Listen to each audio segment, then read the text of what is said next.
What is up? This is TJ Murphy, and welcome to another episode of Adventurous Entrepreneurs. My guest today is Jarrod Souza. Jarrod is an accomplished chief financial officer with over a decade of experience working for direct-to-consumer brands in the e-commerce space.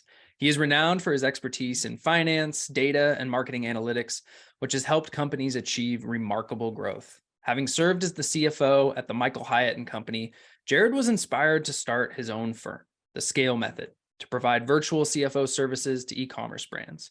His firm specializes in helping companies with top-line revenue between 3 and 20 million to scale by providing them with strategic advice and guidance on how to grow their business.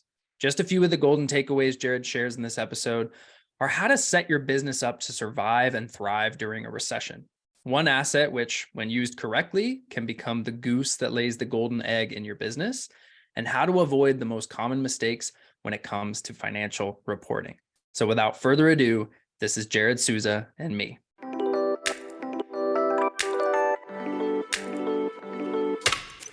Welcome to the Adventurous Entrepreneurs Podcast. I'm your host, TJ Murphy. Since quitting my corporate 9-to-5 and starting a business while backpacking through Asia back in early 2017, I've had the privilege of learning from some incredibly adventurous entrepreneurs. Through these conversations and my own journey, I've learned that much like in life, entrepreneurship is an adventure. On this podcast, I explore the journeys of top-performing leaders in their fields. These wide-ranging conversations include tactical business advice, how I built this insights, lessons in leadership, life hacks, travel stories, favorite hobbies, and insights into living a purposeful and joy-filled life. Adventures await us, so let's dive in. Hey, Jarrod, welcome to Adventurous Entrepreneurs. Hey, thank you for having me. Pretty pumped to be here and have a conversation with you, man. Likewise, my friend. It's great to have you on. I've been looking forward to it. And I'd like to start with a bit of background on the journey. So you've been in the finance world primarily and mostly as a CFO for the last decade or so before now founding your own companies. But as I was doing a little research for this conversation, I came across a business you started way back, I believe in 2004, called Hometown Values Magazine. So this may be a total dead end, but I'm guessing that there may have been some lessons learned from that early venture. So do you mind sharing a little bit of backstory on what that experience was like and any lessons that made an impact on your journey? Yeah, for sure. So I'm going to start like a few years before that. Totally cool. So when I was in college, I got an internship with the California Department of Transportation, so a state-run agency. And my parents were really stoked that I got this internship. And once I graduated college, they brought me on full time. So, retirement's good, benefits are good, you're working for the state, no real upside. So in order to progress, like you literally had to pass a written test. So didn't matter how well you performed on the job necessarily. Like if you didn't pass this test, like you would never get a promotion. You just got to be book smart. Yeah. Good at memorizing things. So there was really no drive or motivation for people to work harder or more efficient. Right. And so, and I'm going to forgive me for people that work for state departments, but from my perspective, it was like where people just kind of went to die. Like there was no like rallying, like let's save the state money, right? These resources just kept coming. There was no focus on efficiencies, right? On profitability. And so, but my parents were really stoked for me. And so I just kind of had the pull to do something else. And so I launched this direct mail magazine where really there was no information in the magazine. It was just like ads and coupons and different things that would get direct mailed to like 15,000 people in segments of the city. And so I ended up leaving that job at the state. And my parents thought I was crazy to launch this. So I'm doing my own thing. Yeah. But there was lessons obviously involved in that. Like the question you asked me, which was I was doing everything, collecting payments, selling, in charge of the graphic designer. And my wife and I were literally married and I'd be up till midnight trying to meet deadlines and kind of got burnt out. And so that was kind of the first lesson that you can't sprint for 10 miles. Well, maybe some people can. I can't. So like you have to take times of rest and recover and recoup and just get your mind right and your body too. Like you have to physically rest And so that was a big eye opener. And I was young back then too, but I was just running hard to try and make that thing, give it a good run. No, for sure. You can do it for a little while. You Right. can grind hard for, a couple seasons, but it's a recipe for burnout unless you're just like an Elon Musk type and your heart's in it and you can work 80-hour weeks, no problem. But Right. for most of us mortals, that's just not a recipe for success. So That's right. That's exactly right. so from there you shifted gears completely and started down a path in finance, which I'm not sure. Did you go to school for finance or Yeah, I got my just business administrative degree, and then I went back and got my MBA in okay. finance. Yeah. Awesome. So what were some highlights and maybe some low points along the way, which ultimately led you to what you're doing now, which I'm excited to dive into here in a bit as well. Yeah. So I worked for big corporations like for JP Morgan Chase Bank, and realized that big corporate wasn't a good fit for me. I really liked the small business, the entrepreneur, the people that were grinding. And maybe it's because I lived in that world, right, with my magazine, but I really had a love for marketing as well. And so when e-commerce came, I studied marketing. And so those two within the e-commerce world are so closely tied, between financials and your marketing KPIs. And especially today with all the data that we get out of the social platforms. But man, I studied marketing like in my like any downtime. So there's like, I was a member of Ad Skills, which is Justin Brooks program. And so I always say, like, if I hadn't gotten into finance earlier, I probably would have been in marketing. But my knowledge of that and my thirst for that knowledge has helped me along the way to be where I'm at today. So Yeah, for sure. So let's bring things forward then to what you are focused on today. Tell us a little bit about what you're focused on here, I guess April now of 2023. yeah. So I'm in Nashville. What got me out here was I became the CFO at Michael Hyatt and Company. So we moved here from the DC area. Long story. I'm originally from California. We ended up in DC for a little bit. And about 2 years after I'd become the CFO of the company, I really had this desire to start my own firm and to help like get back to e-commerce and help those entrepreneurs. And so I went to my wife and said, hey, I think I'm going to resign from my position and start my own company. And she was like, are you crazy? Like, we moved out here for this job. And I moved out here for this job. yeah, we uprooted our family to come here, Yeah. which was a fantastic move, by the way. We love the Nashville area. Nice. But man, I just had this calling to do it. And I had a few people reach out that if I ever, provided like fractional, basically financial CFO, financial and data analytics services, that they'd be interested. And so, once I resigned, I was like, okay, here I am. Like, hopefully you were really serious about me helping. Being honest with me. Yeah. And so it worked out. And yeah, so my firm's been going strong now for almost 2.5 years. Actually 2 years, coming on 2.5, but yeah, man, it's been fun. When you have your own business, and you would know this at the start, you're just taking on whatever client that you can. The whole focus is just getting revenue through the door. And you serve them all well, but you start to really figure out who you truly love to serve. And so we're kind of at that point now. It's not just truly who we love to serve, but how we can serve them extremely well. And so now we're really focused on our own customer acquisition so that we can help as many e-commerce brands. And we're starting to get into the agency space as well. So we've created a dashboard for ad agencies, just a lot more labor focused instead of like inventory, cost of goods focused. But at the end of the day, numbers are numbers. And so we do that. We do both sides really well. Yeah, for sure. So when you say that shift in the service that you're offering, of course, in the beginning, you got to say yes to everybody and you try to just build your service around what they say they need, even if maybe you know better on what they actually need. How has that shifted in terms of your approach to choosing the clients that you want to work with? Are you more selective about who is the right fit, and how do you figure that out? Yeah, so I'm much more focused on the questions that I ask and intuitive to their answers, along with once we kind of look under the hood, how things have truly been operating. how they've been categorizing certain things, and just the overall personality mix, right, that you can get on a call. Because at the end of the day, it's business and I want to have fun with what I do. And so if it's not a good fit on the professional and on the kind of like social aspect side, like, I don't know, we don't have time to mess with it. So No, for sure. yeah.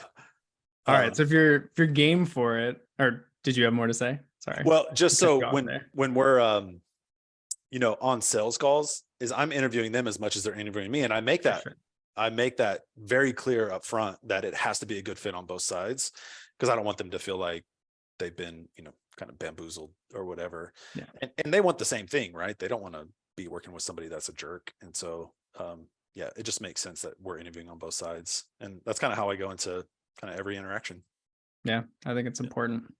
Yeah. We gotta play nice together for this to Yeah. work at the end of the day. So Like even this, I'll I'm make like, sure if I'm gonna like you. TJ's a cool guy. Let's do a podcast. Yeah, well, I appreciate it, man. It's felt the same. That's why I was Yeah, man. excited to have you on. So if you're game for it, I'd love to dive into some tactical stuff for business owners around, your product offering and what you do. So, really that's arming them with real data where they can, have a clean dashboard and somebody to help guide them along to make informed decisions about strategic marketing, strategic business development. And I'm sure you see a lot of mistakes or things that people just aren't paying enough attention to. So what are some of those common themes or mistakes that you see business owners making when it comes to either managing their finances or just how they're, handling their reporting, and how can they be avoided? Yeah. Man, that's such a loaded question. So so I would say the number one is the cadence when they review their numbers, right? At a minimum, you have to do it on a monthly basis. And so a lot of people don't want to do that because they get this just long list of these GL accounts on their profit and loss statement. And so not really understanding what it means and being able to decipher it, but that needs to be done. So I would say number one is getting into a cadence of review, like just get it on your calendar. Number two, which is just as vitally important, you want to have a strong financial foundation. Otherwise, you're kind of building your house on sand and not a rock. Meaning in the e-commerce space, you need to make sure, I'm going to preface with this. I'm a finance guy, but I do not like accounting. That's why I have a CPA on my team that does all the accounting. It's too black and white for me. So these terms, I was going to say, like, you need to make sure it's accrual based accounting, meaning that, your cost of goods are lining up with your sales. Yeah. Otherwise, you're not going to know your true profitability.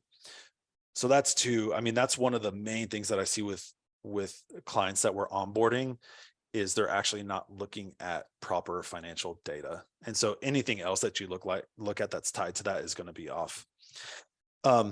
And then number three are the non-financial KPIs that you need to look for, which, typically ad agencies are providing you, like the customer acquisition cost, the customer lifetime value, but how does that actually interact with your financial statement? And so, kind of our dashboard illuminates that and allows people to see that. So, yeah.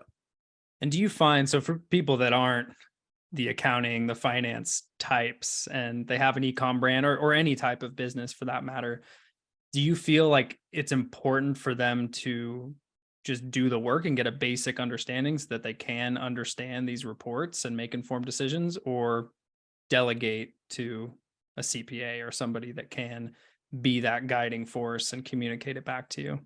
Yeah. So definitely, if you're the owner of your business, you have a responsibility to understand these numbers, right? At least from a high level. Like, you need to understand your gross margin. You need to understand what net income you need to, right? You need to understand some of these and like what goes on the balance sheet. Like, you don't need to know it in detail, but you need to be able to decipher what these numbers are.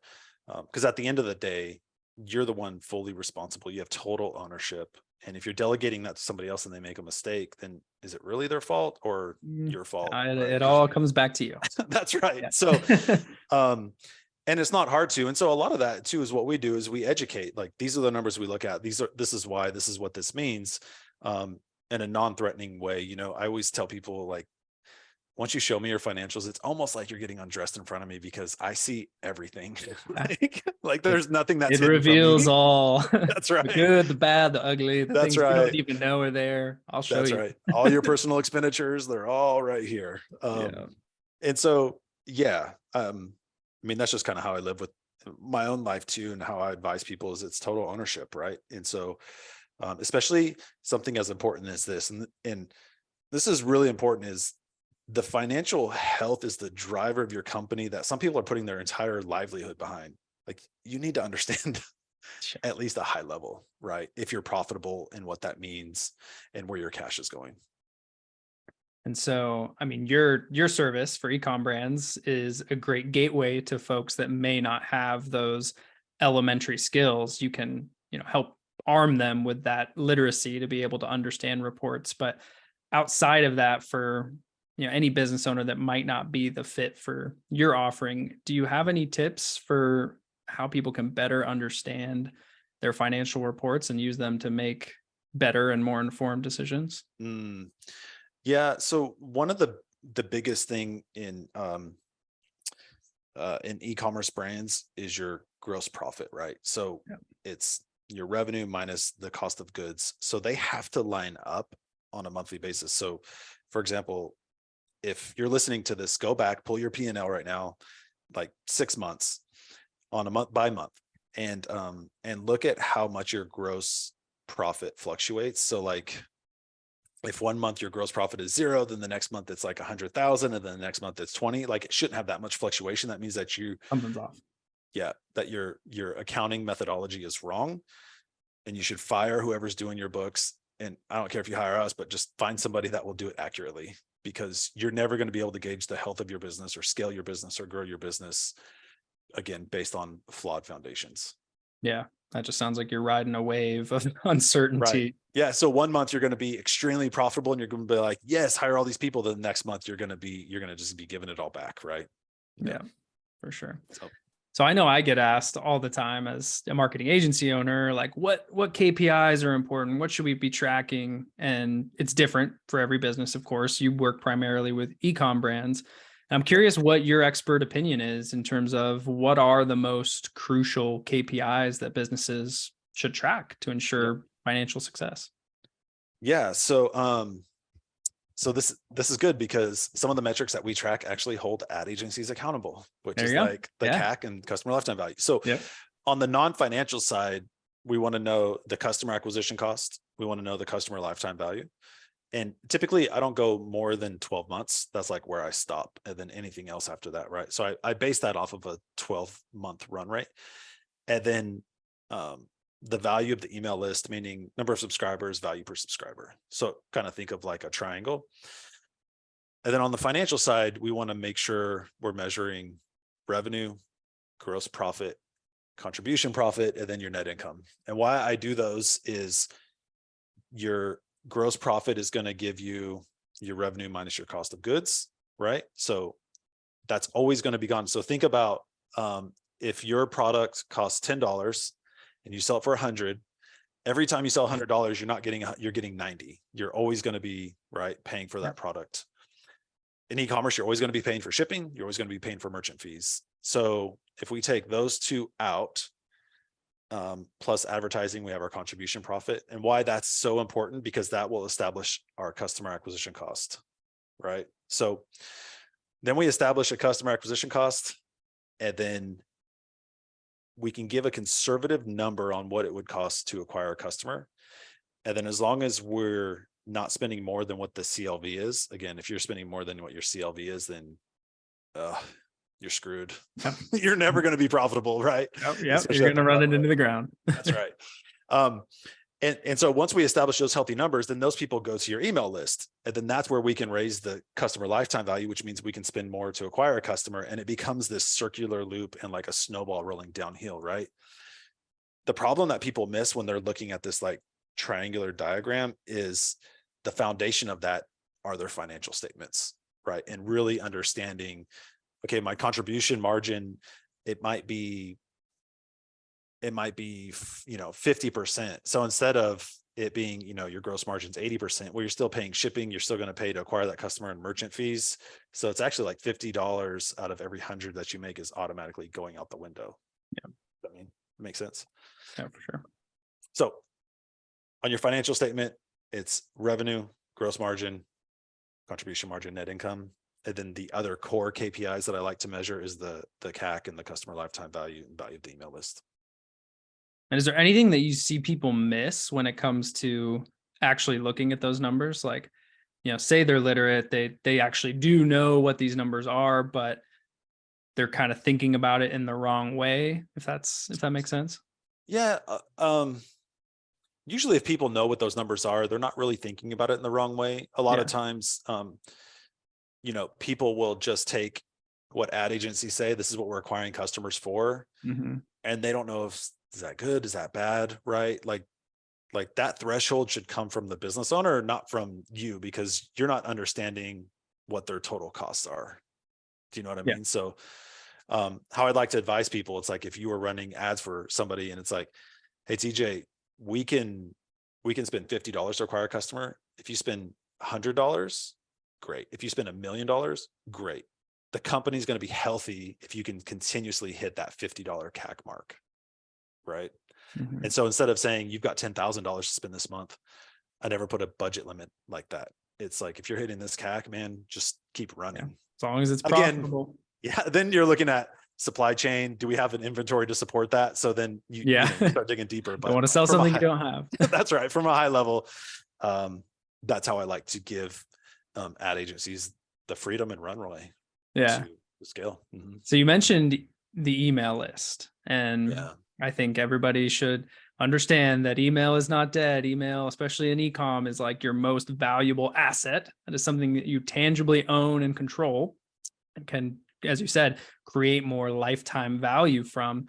Yep. And you don't really handle the marketing side and like growing a list per se, but do you have anything that you advise your clients on when it comes to email marketing specifically and really treating that as the valuable asset that it is? Yeah, it's the goose that lays the golden egg. Yes. It's the most valuable asset in the company that is nowhere to be found on the balance sheet, right? So, but when you go to sell, you'll get a bigger multiple if you have a healthier email list. So again, I'll throw that out there. But yeah, unfortunately, unless you actually purchase like an email list or email database, like just acquiring those customers through ad spend, it's not going to show in terms of an asset on your balance sheet, unfortunately. But yeah, so one of the benchmarks is, we want the amount of revenue, at least 30% coming from email. The healthiest companies and the companies with the best brand that we work for, it tends to be like about 50% of the revenue comes from email. So just think about that difference, that 20-point difference is that's much more profitable revenue because you've already paid to acquire these customers. So you think about like, you've already paid for them. Don't ignore them. Like, this is your asset. These are your babies that can continuously come back and purchase from you. So when you flip it, the way that you think about your email list is like, you've already paid for it, right? Like take care of them. Make sure that you're not like, you're watching unsubscribe rates, you're watching all of that, because then that means that you're not providing value to them, right? So it's not just a one-way transaction. Yeah. Treat that like a baby. You've got to nurture it. You've got to take care of its health. For sure. Pay attention to the signals it's sending back to you and continue to grow it. Yep. And feed in the beast at the end of the day. Yeah. Because at the end of the day, if you're acquiring more customers, but you're churning the same amount, then you're just kicking the can down the road, right? You're not growing. And a lot of times too, is we tend to forget that there's just humans on the other side of that email that you're sending out. And so just treat them as such and write to them in a way that they would want to actually read your email and find value in it. Mm-hmm. Again, that's getting outside of my realm of copywriting and all that, but it's still important for people to think about. And it applies. It applies outside of e-com as well. Maybe certainly less so, but still a valuable asset to pay attention to. Yeah, for so sure. You have a tool that you sell. It's part of your service. But are there any tools you recommend, and you can certainly plug your own in there as well, for businesses to stay on top of their crucial financial aspects of their business and ultimately allows them to really concentrate on growing it? Yeah. I mean, I don't know if there's actually anything else out there that does what we do. Just buy my stuff. So, Yeah. I mean, in terms of, I'm trying to think of, there's attribution software, right? Yeah. Which is what you guys would use, like a Northbeam or Triple Whale or Hyros or, all of these other things. But they're literally more for the ad agency, more for you to make decisions, right? Yeah. On which campaigns and which platforms are generating the best return. Yeah. So tell us about your stuff. Yeah. So basically what we do is we get in, one thing I will say is, so I own two websites, cfoexpertise.com and thescalemethod.com. And the reason why is I first started off with CFO expertise. And what I quickly realized is that people, one, either think they know what a CFO does, or two, don't think they can afford one. And, I think you can judge by this conversation. Like, I'm not a typical CFO when it comes to e-commerce in terms of the data and analytics that we look at. So I bought the domain, The Scale Method, which I thought would be a lot more, I guess, inquiring for people like, oh, what is that? Because we do have a certain methodology on how we help companies scale.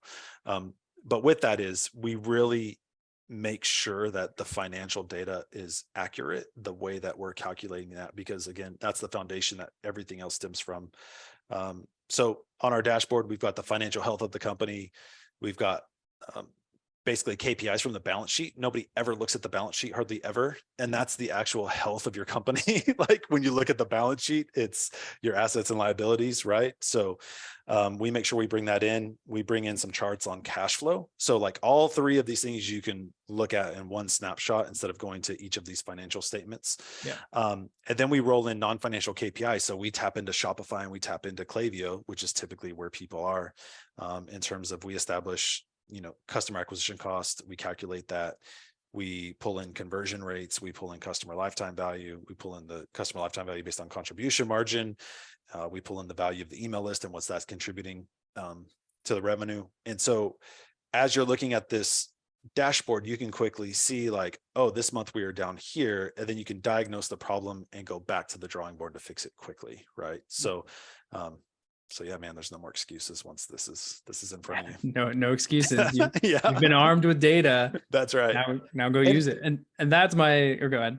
Oh, that's what, when you said the word data, it's like, most entrepreneurs have great gut instincts, right? Yeah. Like, I was actually on a call with a company that it was kind of a sales call this morning. And I never say any names, obviously, because I've dealt with financial data, but they're doing about 400,000 a month. And they have like no clue their data at all. Like, no clue. So there's a, we have QuickBooks set up and Shopify, but there's a $5 million company, right? A year. Yeah. And so that entrepreneur has great gut instincts to be able to get there and achieve that. Yeah. With no data to back it up. Right. So like most of the entrepreneurs that I deal with have great gut instincts. And then once we overlay that with data backed decisions, it's like game over. They become superheroes. Like, because it's like, oh, I was feeling this way, but now the data is saying that, let's run. You know what I mean? Yeah. And so, talk about confidence when you can actually back it up with sound data, not just say, my gut's saying this way, so let's just go with it. Yeah. Right. Yep. Yeah. In fact, one of my clients, they've been on board for, a year and a half. They were dealing with another firm, and once we kind of came on board, basically the first thing that we said was, you should be spending more to acquire customers. Like, they had an excellent customer lifetime value, strong brand. And one of the things that he said to me was, man, I knew that we were winning, but every call that we always had, they just kept telling us to cut expenditures. And it's like, no, man, when you look at all of this other non-financial data that's coming through, like, your customer lifetime value is through the roof, like, you need to be spending more. And so then they just started taking off and scaling, and 50% year-over-year growth. So it's been amazing. Yeah. Gives you that confidence to pour gasoline on the marketing. Yeah, that's right. So kind of shift here to put your CFO hat on, because who knows what the next year will look like. I'm an optimist. I always believe in planning for worst case scenarios, but Yeah. pretty positive outlook overall. But even so, I'm curious what your advice is for, how any business can maintain financial health during economic downturns, uncertain times, or say unexpected events like Yeah. COVID. Yeah. For example. Yeah. So, one is just having a healthy, cash run rate built into, basically your savings. So, look at your OpEx in terms of what does it take, and have 3 to 6 months just to keep the lights on. So payroll, utilities, right? Make sure that you have that in kind of a safety fund. Number two, and right now it's probably too late for this, but when times are good, make sure you establish a line of credit, right? Because now it's a lot harder to get, and lines of credit, they'll just sit there until you need them. And so a lot of people don't take that advice, but I was on a call with a rep from Wayfair that does loans for e-commerce brands. And obviously they're tied into the bigger banks like the JP Morgans, and they know those people, and they're all tightening up. Credit is hard to get, especially with the debacle that's happening. And so people that are needing lines of credit now, it's too late, right? So always do that when you don't need it. Just establish Doesn't it. cost you anything. Right. Little bit of Yeah. work. Right. Gives A you a little bit of work. lifeline if you need it. That's exactly right. So those are the two main things. And then the other thing is just have a forecast in place. A lot of people will say like a budget, but have I like to call it a forecast because I hate the word budget, but because you want to be looking at your sales too, and not just your expenditures, right? But make sure you're hitting the targets and have triggers in place. Like if you want to do hiring, so a lot of people might have one great month, hire all these people, and the trajectory's not there, right? Yeah, it was a fluke. So so make sure that, and again, once a quarter, go through your credit card statements, make sure there's no reoccurring services that you're not using anymore. It's just kind of all those little things, eventually they help, but that might save you a couple $100 here and there. But the biggest thing is just having the cash reserves in place, establish line of credit, and making sure you're just operating lean. Yeah. And like you said, going through the books and actually identifying, okay, worst case scenario, these are the things that I can cut. We can trim the fat here and get as lean as possible while keeping our employees, keeping the things that are most critical to the business, so that we can weather for, 6, 12, 18 months, whatever you're actually feasibly able to achieve. All right. Yeah. And a lot of times if you've got a forecast in place, you can run the what if scenarios, right? And, if sales drop by 20%, what does that mean for us? And then if you start seeing them trend that way, then I would say make those decisions quicker than you think you should, because you can't make up that time, right? If you keep Bill on board for 3 months, you can't get that money back. Identify your triggers, right? And what the plan will be. Yep. Good advice. Good advice. So, Jarrod, this is a podcast about entrepreneurship, but one of the biggest hurdles that we all face at one time or another is living a well-rounded life and doing the things that we love to do with the people that we care about most. And I'm curious, what does that look like for you? You're, so the founder of 2 companies, you've probably got a busy schedule. How do you balance it? So I'm married with 4 children, and that's another full-time job on top of that. Yeah. My wife's a rock star though. So, awesome. Man, I love hanging out with people too, and having great friendships in place. So, it's carving out the time for that. My problem too, which is most people, is I enjoy what I do and I like doing it. So I have to set those boundaries that at this point, I'm done, I'm present with my family. And again, we're all work in progress, but I do try and not cross those boundaries. So another big one is just these phones in our pockets all the time. Right. So even at night, I've actually moved my phone into my closet. So it's just it's out of sight, out of mind. Yeah. At 11 o'clock at night, just scrolling your phone, there's nothing else you're going to learn at that point that's going to change the trajectory of your life. Probably just going right in and out. That's right. That's right. But yeah, man, at the end of the day, it's for me, the I guess order of priority is my wife and making sure I carve out time for them. Because if we don't have a healthy marriage, then our kids see that, and right. And the whole goal is not to screw them up. And so, and then my children, and then outside of that is like friendships. And so so that's how I kind of carve out time, which is with my wife and then children. And, you know, between soccer and basketball practices and doing all of those things, it's hard to balance, but you just have to be just very dedicated to it and set that priority and not deviate. Yeah. And setting those rules, Yeah. like I've become better at leaving this right here in the office when I'm done for the day. 5:00, that's my hard stop. Gonna go spend time with Allie. Yeah. Leave the phone behind and just go be present. It's hard, man. I have a son that's 14 and he has it's called a Gab phone. So it's kind of like a dumb phone. Like I haven't heard of this. He can call and text, but there's not like apps or different things on it, right? No social. And he really wants an iPhone. And I'm like, son, like, it's even hard for me to manage. Like, I can't imagine at 14.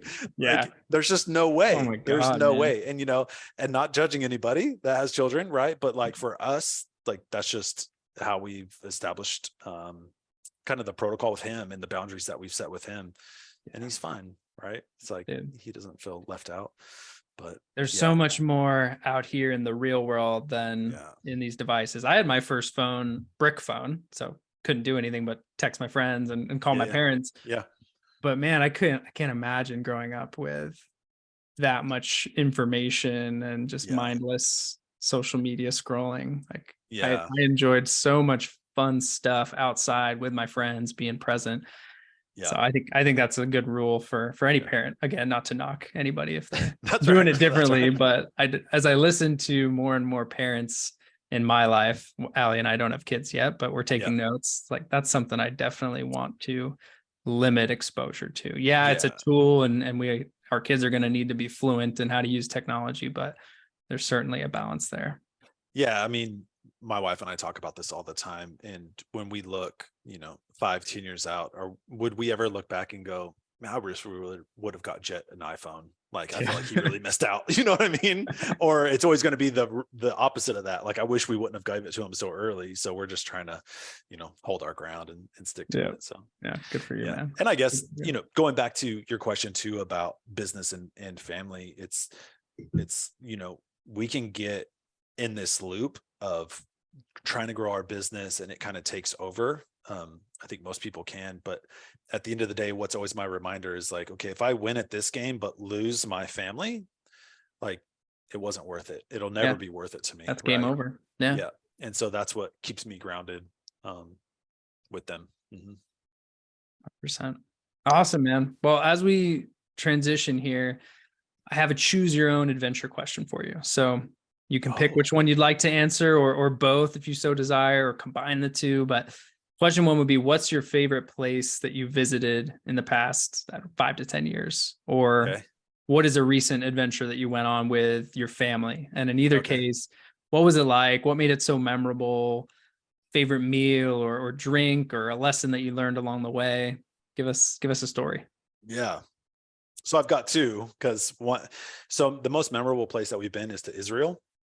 Awesome. And man, what was so intriguing about that was just learning about the areas where like Jesus walked, and it really brought the Bible to life for me. Like, you're standing on one side of the valley and the upper rooms on the other side of the valley, and where he would have went into Jerusalem. And man, it was amazing.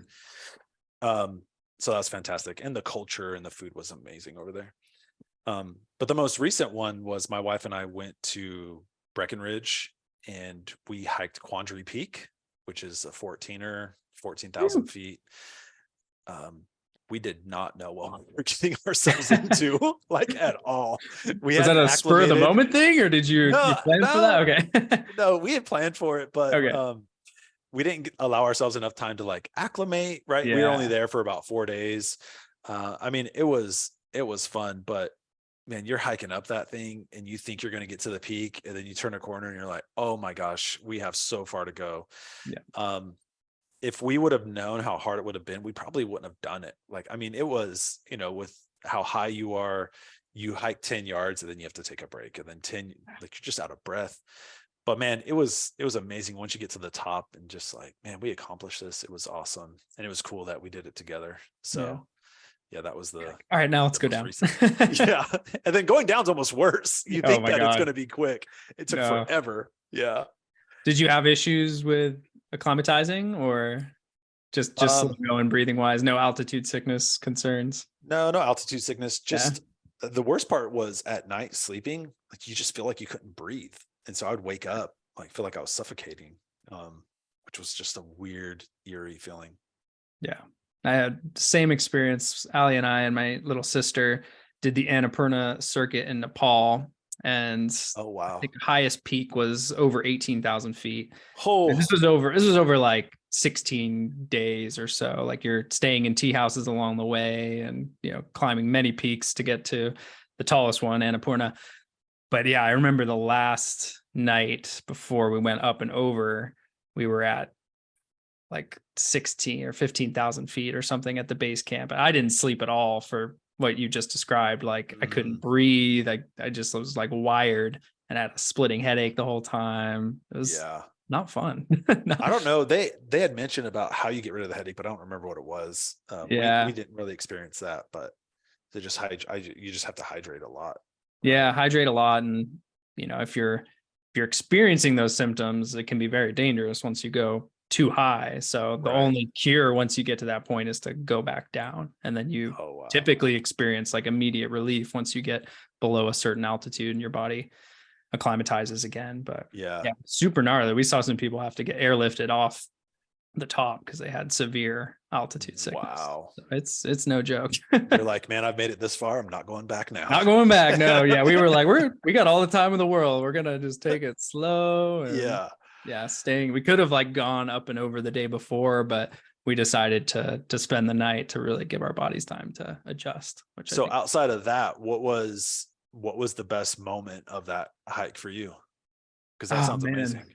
Yeah. I mean, just getting to do it with my little sister. That was her first time outside of the US, and flying into Kathmandu, Nepal is quite an experience for your first time outside the US, let me say. So we met her at the airport and like got in a taxi, and it's just crazy driving around the city. And we spent a couple of days like getting all of our gear because my wife and I had been traveling for like a year at that point, just living out of backpacks. So we didn't have any gear for this trip.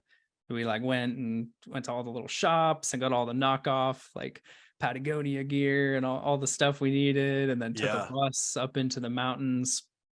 And before we did the trek was Holi Festival, if you're familiar with that, with all the like colorful powders in India and in Nepal, big holiday, big celebration. So we did that the day before we went on the trek, and it was just the most fun experience in the world. That's like, cool. Yeah, you're just partying in the streets, like painting everything, painting each other, and it was super cool. And then showered off, got a good night's sleep, and hit the trail the next day. And yeah, I mean, lots of highs and lows, man. Yeah, it was a great way to get sent off for sure. Yeah. And yeah, I think I learned some lessons in patience. That was my biggest takeaway from the hike, because I'm always go, but you're only as fast as your slowest teammate. And in this case, I was with my wife and my sister, and we needed to go at the pace that they were willing to go at. And so that was a good humbling moment for me to just like, take a step back, enjoy the landscape, enjoy this experience, these memories. We don't have to get there as quickly as everybody else is. Yeah. And it ultimately was just like the trip of a lifetime for sure. We want to go back, man. Yeah. Definitely a lesson in being present.